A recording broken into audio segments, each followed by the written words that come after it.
वडील व मुलगा. एकदा काय झालं, गाढव वडील व मुलगा एका गावी निघाले होते.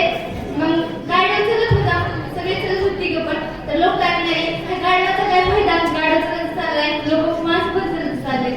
मग काय केले, वडिलांनी मुलाला गाढवावर बसले आणि थोडेसे पुढे गेल्यावर लोक म्हणाले लगेच, अरे गाढवाला बाप खाली बसलाय आणि पोराला वरी बसलाय.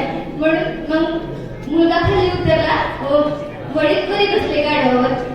मग पुढे गेले तर लोक म्हणाले, अरे वडिलाला वरी बसले तर मुलगा खालीच राहिले. मग काय केले, दोघं पण पुढे गेले, दोघं पण गाढवावर बसले.